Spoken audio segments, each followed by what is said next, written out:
never slow up, no I don't take shit. I got no love for the fakeness. If you wanna play tough and wanna hate this, I'll always show up. I don't ever slow up, no I don't take shit. I got no love for the fakeness. If you wanna play tough and wanna hate this, I'll always show up and make a statement. I don't ever slow up. Assalamualaikum warahmatullahi wabarakatuh.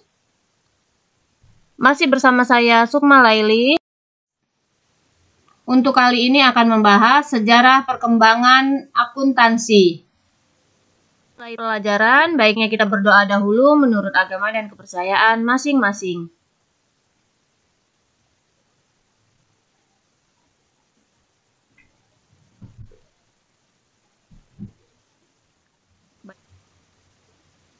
Sejarah perkembangan akuntansi. Menurut para ahli ekonomi, akuntansi sudah ada sejak manusia mengenal uang sebagai alat pembayaran yang sah. Pada tahun 1494, Luca Pacioli memodifikasi akuntansi melalui ulasan sistem pembukuan perpasangan atau bookkeeping dan prinsip debit kredit. Sistem yang diperkenalkan meliputi banyak siklus akuntansi yang relevan sampai saat ini. Pembahasan tersebut dituangkan dalam buku Summa de Arithmetica, Geometry, Ratio, and Proportion. Dalam buku tersebut, Pacioli mengajarkan bahwa jumlah pada sisi debit atau sebelah kiri harus sama dengan jumlah pada sisi kredit atau sebelah kanan, agar dapat dikatakan seimbang atau balance. Buku tersebut kemudian tersebar di Eropa Barat dan dikembangkan oleh pengarang lain. Sistem pembukuan berpasangan tersebut selanjutnya berkembang dengan nama asal negara pengembang sistem, antara lain sistem Belanda, sistem Inggris, dan sistem Amerika Serikat. Sistem Belanda dikenal dengan sistem kontinental, sedangkan sistem Inggris dan Amerika Serikat dikenal dengan sistem Anglo-Sakon. Pada abad ke-19, sistem atau teori Anglo-Sakon dipatenkan oleh Amerika Serikat dan menjadi lebih komprehensif sehingga menghasilkan teori akuntansi modern.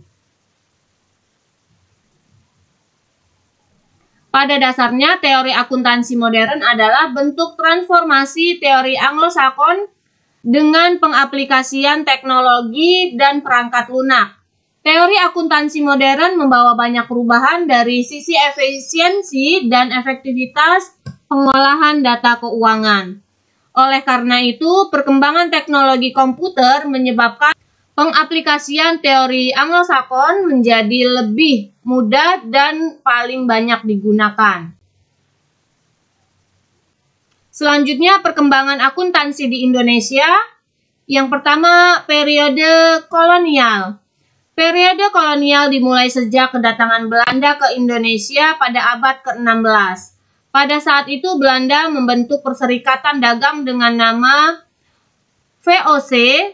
Setiap gubernur jenderal VOC mewajibkan para perusahaan yang berserikat dengannya membuat pembukuan untuk mencatat penerimaan uang, jumlah pinjaman, dan jumlah uang yang diperlukan untuk biaya operasional.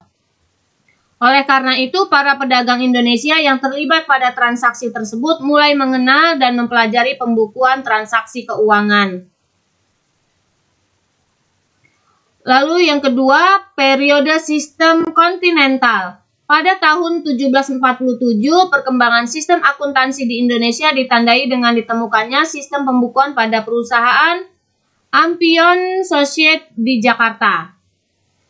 Perusahaan tersebut menggunakan sistem pembukuan double entry yang diterapkan pada masa penjajahan Belanda. Setelah itu, pada tahun 1870, Undang-Undang Tanam Paksa dihapuskan. Akuntansi pun berkembang pesat di Indonesia karena banyak investor Belanda yang menanamkan modal dan mengembangkan bisnis di Indonesia. Pembukuan berpasangan yang diterapkan pada periode ini mencatat pemasukan dan pengeluaran keuangan menggunakan sistem kontinental. Yang ketiga, periode sistem Anglo-Sakon. Faktor utama yang menyebabkan perubahan sistem pembukuan dari sistem kontinental menjadi sistem Anglo-Sakson adalah konfrontasi Irian Barat tahun 1950. Peristiwa tersebut berdampak pada penarikan kembali pelajar Indonesia yang menempuh studi di Belanda. Pelajar Indonesia selanjutnya memilih melanjutkan studinya ke Amerika Serikat dan mempelajari sistem Anglo-Sakson. Akhirnya sistem Anglo-Sakson mulai diterapkan di Indonesia bersamaan dengan berkembangnya penanaman modal asing. Lalu yang keempat, periode kemerdekaan. Sistem Anglo-Sakson mampu diadaptasi dengan baik karena tidak memerlukan banyak penyesuaian dengan sistem kontinental dari Belanda. Ilmu akuntansi akhirnya digencarkan dalam institusi pendidikan di Indonesia setelah periode kemerdekaan. Institusi pertama yang membuka jurusan akuntansi adalah Universitas Indonesia tahun 1952, dilanjutkan dengan beberapa universitas lainnya. Sejak saat itu banyak perguruan tinggi yang membuka jurusan akuntansi dengan berbagai program khusus. Pada tahun 1995, Indonesia memberlakukan regulasi mengenai akuntansi dan pelaporan keuangan di dalam Undang-Undang Pasar Modal. Regulasi akuntansi tersebut dapat diterapkan oleh berbagai lembaga sesuai dengan bidang usahanya. Sistem pencatatan tunggal.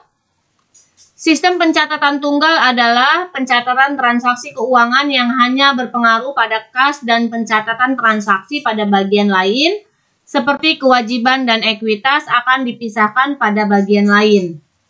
Sistem pencatatan tunggal biasa digunakan dalam bisnis kecil karena tidak membutuhkan kontrol keuangan.